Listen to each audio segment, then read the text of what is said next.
All right, here we are, Hey. everyone. Hello. Hello. It's Wednesday again, and we have our liquid lunch going on. Oh, so exciting. I already had a pre-taste of it. It's delicious. Wonderful. So today we are doing the loose moose, and we're talking about the 5 biggest sellers' mistakes when it comes to selling your home. So if you're thinking of selling your home in the upcoming months because we're going into that spring market, this is something you definitely want to listen to because you don't want to make these mistakes when you're selling your home. That's right. All right, let's start with the drink first. It's going to be a big one. Yes. And Oh, yes, delicious. the cocktail. Yes. Always the best part, right? Yeah. Okay, so this time we're actually doing a cocktail that's a blender cocktail, which we've never done before. This is our first blender. No, actually, that's true. Yeah. So that's exciting. Okay, so we got a blending thing full of For me, ice. personally, it's a very high maintenance. As soon as you have to start blending something, it's way too much work. So knowing me, I would be just mixing it on the rocks. I forgot the cream in the fridge. Oh, yes. Okay. I did mine with the coconut milk. It tasted fantastic. So 2 ounces of cream. So it's already filling. It's going to be like great lunch drink. Exactly. Yes. And because extra it's calories cream, right there. I was going to say extra vitamins. Oh, okay. Well, vitamins, calcium, whatever, all goes in. And then what are we using? Strawberry liqueur. Strawberry liqueur. Oh, that sounds delicious. And I just found that again. Go on Liquor Connect, find it online. Kind of cool. It smells delicious. I bet it will be great with soda. Oh, probably. Just like a little bit of soda and ice. Yum. I'm sure there's lots of fun things we can do with strawberry liqueur. Yeah. We'll have to now look it up. We're gonna look. So that'll be next season. Frangelico. If anybody remembers Frangelico from their 20s, back in the day, that was a drink to have. And we're using sorry, which one is that? This is creme de cacao. Creme de cacao, white one.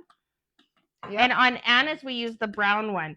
And the only real difference between the two of them is one is going to be kind of a more bitter dark chocolate. That's the creme brown. Okay. And the other one is going to be more of a milk chocolate, so a sweeter chocolate. So it's really the only two differences. I had no idea there was two. So yeah, there is. So now we've got it all in the cup. Yeah, let's do it. Putting it into our blender.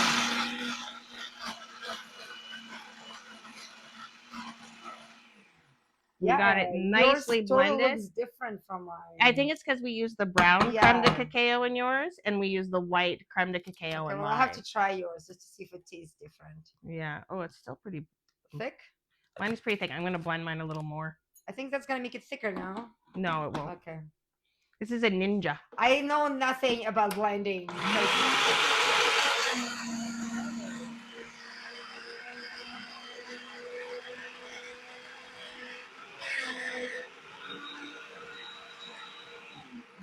All right.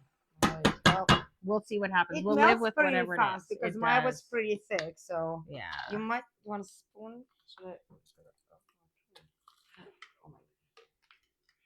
You're like so dramatic. I'm like, oh my god. I said to Robin, I was like, if anybody's gonna be making mess, it's gonna be you because I am terrible with blending things. It usually goes all over the place. Hold on, there is a thing fell off. You need to grab something here. I will help you. There we go. All right. So this one's mine, and mine looks more like a milkshake. I'll show you what mine looks like. And Anna's because she used coconut milk. So there. I used whipping cream. She used coconut milk. Yeah, cheers. She used brown creme de cacao, and I used white creme de cacao.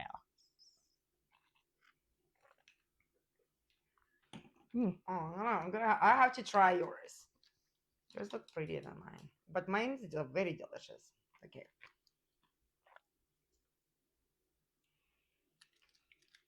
So do they taste different? Yeah. Really? You think it's a coconut? No. Taste mine.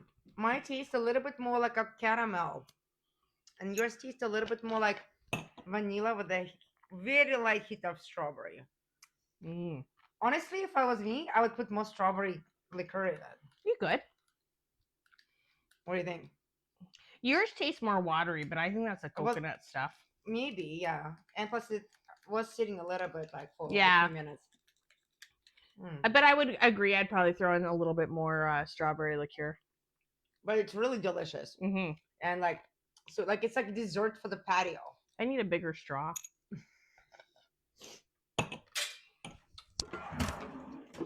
Let's see if I have bigger straws. Everybody likes it big. Here, bigger straw. Yeah. All right. There you go. What do you think? No? Let it sit because mine a little bit melted and now it's a lot easier to drink. All right. I got mine. Mm. Okay. So if you're into blending drinks, I would say yay. It'd be a good summer drink. It's a light sweetness. It's not one of those like very heavy sweet ones. I definitely would say add more this strawberry liquor because I think it's gonna be like delicious. Like, and it's nice, like definitely like a crowd pleaser. You have no idea how much alcohol I would use the white creme de cacao, not the dark creme de cacao, just for look and appeal. I mean, yeah, yours is like totally looks like a milkshake. And then you put a little strawberry on top. Although don't drink too fast because I'm getting brain freeze. I don't know. I'm hungry. I'm like, you let me drink my drink. All right, back to business. Yes, let's do it. Oh my god.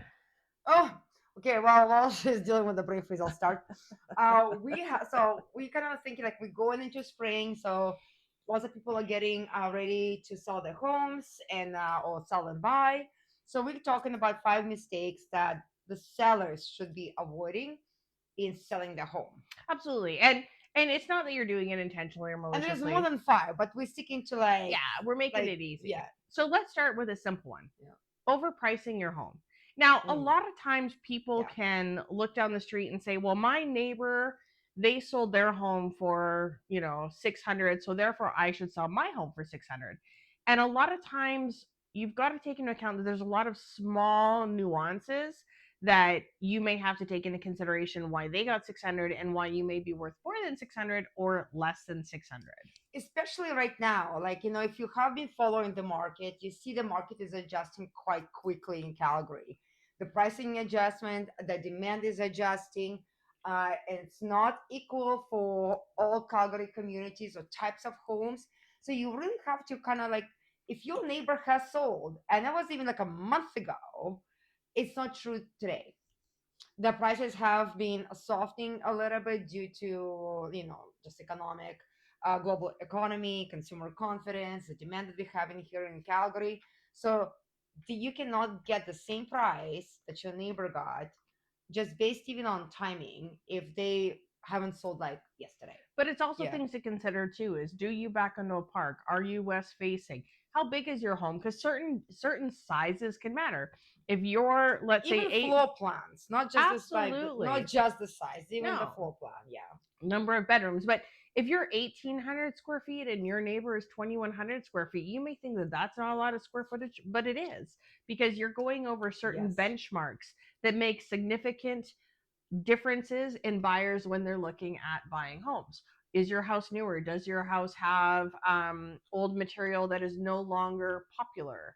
So these are all things we have to think about. Do they have new windows? Do they have a new furnace? Do you have a new roof? Do they have a new roof? And always remember, as much as we like to think we the one that set the price, the market sets the price. Well, the buyer and the seller agreeing on the price sets the price.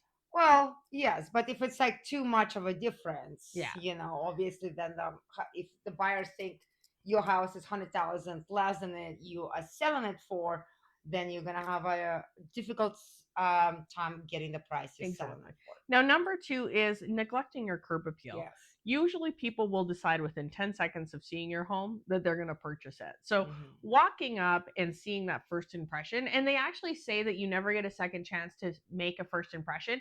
And I was actually reading a book recently that talked about the fact that once someone makes a first impression about you, how scientifically hard it is to change it. There was I can't remember. I read that fact before. Yeah. Just 20 times or something to change, for people to see it. And the thing is, we've been in situations. So when we roll to the house with our buyer, and they're like, I'm not walking into it. Whatever I'm looking at right now, I don't even want to see inside. Yeah. And they just leave.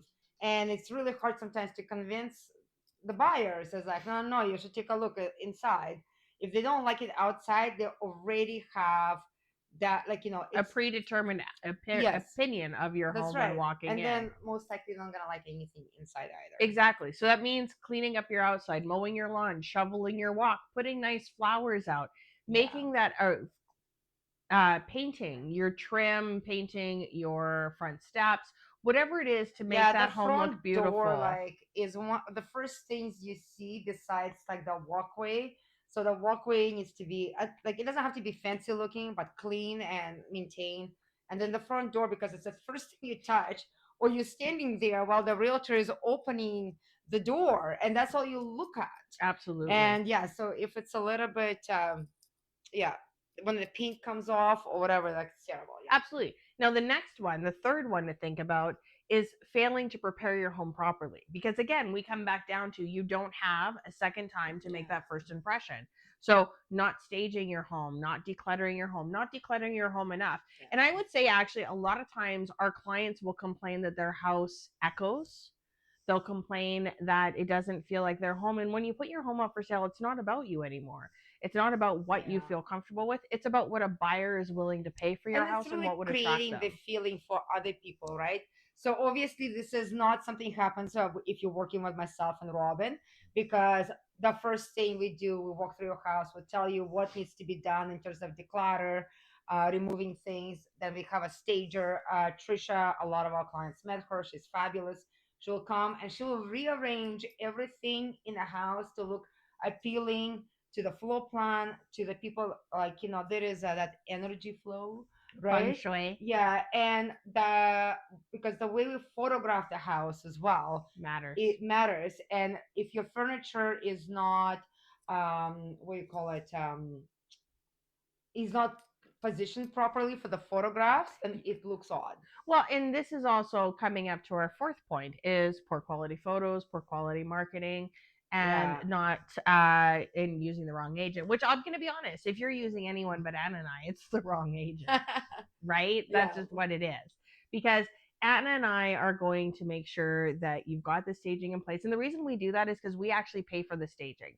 We Yes. think that it's part of our commissions to make sure that your home is marketed correctly. So we're paying for the staging, we're paying for the Yeah. photos, and we're doing that because that's our job, is to make sure that that house is marketed correctly. But at the same time, it is a teamwork, and we can only do so much. So there is part of you who unfortunately has to be the one who lives in a house that doesn't feel like it's yours, isn't decorated the way that you would do it, doesn't have everything out the way you Although normally majority would. of people do say like, I wish I lived like this all my life. Once the staging Yes, is redone, they're like, I hadn't like never even thought of doing it this way, right? absolutely. But also the reason we also do the staging and we include part of our service, because we try to eliminate as much stress as possible. Because not like, even though like we've been in the industry for a very long time, we can stage, but it will Absolutely. take us a lot longer. There's a lot of thoughts gonna go in there. When Trisha, she's like, okay, I know what to do. She's done it so many times. She's natural. Yeah. She's very talented. So it takes her like a matter of like a lot of less time that it takes us or our sellers to do it. Well, and she has no emotional attachment. She's in and she's out. It's a She knows what transactional looks thing. good. Yeah. Exactly.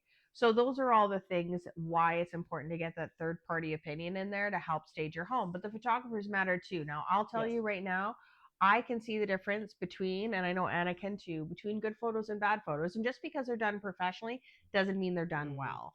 And that's a big deal, because sometimes when these photos are taken, the shadows are in the wrong spot. You can see the flash on the wall. So getting those right photos and those right angles that is going to be the Animals most in the appealing. picture. Absolutely. All of those things matter. Somebody's kid. Like, Well, yeah. it's not even that. Sometimes, like, we've got it where we've had photographers where they're taking a photo and let's say a garbage can was forgotten to be removed, and they don't remove and they take the photo anyhow. Yes. Well, that's not okay for us. Our Yeah. photographers, when they're taking that photo, they're looking in the lens to see what that photo looks like. And if there's things in that photo that is not going to represent that room the best, they go in and they remove it. They open Yeah. blinds if they've been forgotten. They remove garbage cans if they've been forgotten. Yeah. And like I told a couple the other night, yes, everybody has garbage, but when you're showing a house, nobody wants to know you have garbage. That's true. It's like dating a girl. Exactly. Yeah.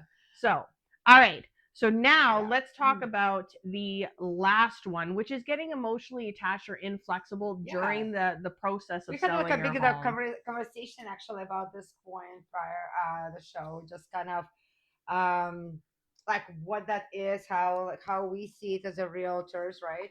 And it's like actually a really good point, because it's when it just kind of happens, it's not tangible, and it's like your mindset and it's like your feelings inside, so it's like was really hard to put it into words. But basically what it says, number one, it's a two-way street.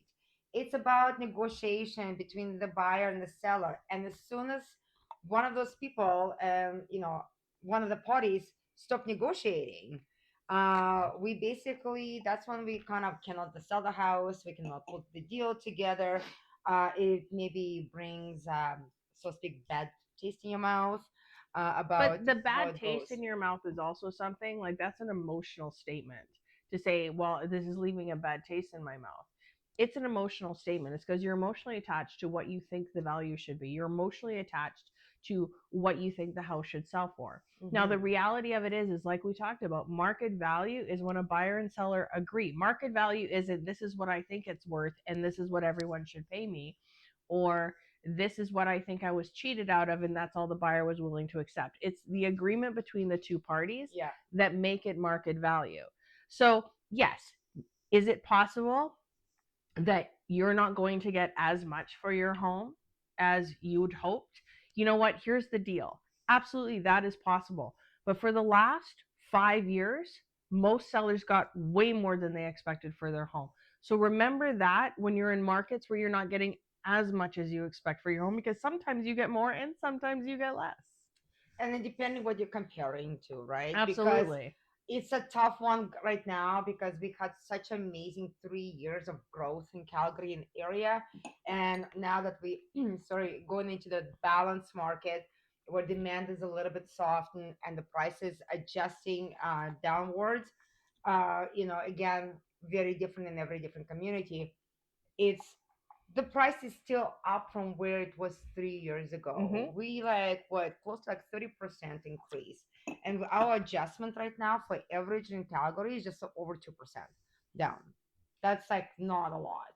Well, and the other thing too is when you make the statement about why is the buyer doing this to me, or why is the buyer's agent being like this, again, we come back down to those are emotional statements, and that's getting that emotional attachment into your transaction, which we need, and it's the job of the agent, and the buyer or the buyer's agent doing nothing to anybody. They're just acting in the interest of the buyer. Absolutely.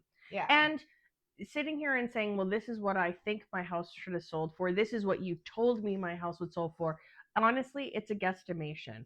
We're trying to predict the future acts of the market based on previous behavior, and sometimes previous behavior does not always predict future behavior. Right, and that's why it's important to pivot and adjust with the market as well. Absolutely. All right, so we have price time. Yeah, price time, because it's February, and we had tons of people who entered. There's some people who are like really eager to win this, because that's were exciting. They were loving everything on any social media platform. It was hilarious. So it's awesome. So let me just where's my wheel? So thank you, everybody. Always. Thank you so much for liking, loving, sharing, tagging your friends, all that kind of stuff on Facebook, on LinkedIn, on Instagram, YouTube, and TikTok. And if you've noticed, we have been killing it on videos lately, so keep watching, because our videos. To Robin. She's our video queen. Yeah, so keep that in mind. We're going to be keeping on with the videos. Keep watching them, keep loving them, keep liking them. Thank you so much for your support. All right, so Wheel of Fortune. Let's go. So there you go. We are going. We cover 6 whiskey glasses to give away. Blair Architois. Ooh, Blair. Blair, you haven't won in a while. For a while, you had like a winning streak there. Congratulations, Blair. It's nice to see that you are back in winning. Yes, what a great way to start 2026. I know, yeah. I'm sure you can put it in a good use. But next month, we are doing, it's a little smoking kit. So I'm gonna just kind of do this. There you go. So you can see, you can smoke individual glasses quite easily. And I didn't actually read what's all included there. Oh, here, electric smoker, 6 different wood chips. Ooh, electric. Yeah, That's charging nice. cable and torch and a cleaning Wow, case. that actually is a really nice one. Yeah, and Tipsy Realtor Journal. our season 6 Tipsy Realtor Journal goes with it. Exactly, so that you can follow along, make our cocktails in advance. There's a one coming up, I'll tell you, called the Jockey Club. I've been feeding it to my husband. He's quite in love with it. You're feeding it to your husband. That's his dinner. That's right. That's why he looks so good. All right. So next week, we're doing the drunk talk. And we're talking about the 5 worst buyer mistakes because buyers screw up too. Mm-hmm. So we're going to let you know next Wednesday the 5 worst things you can do as a buyer when looking for a home in real estate. Going with like the animal theme, hey? Today was a loose moose, and next time is going to be drunk duck. Yeah, exactly. Awesome. All right. I hope you guys have a great week. And remember, if you're looking at buying, selling, or anything to do with real estate, you have any questions, you just want to, catch up where the market is or anything like that, trying to look for investment property, short-term rentals, please give myself and Anna Taranova a call. Refer us to your friends, family, and coworkers. We're always here to help you out. Thanks. Bye. See you next week.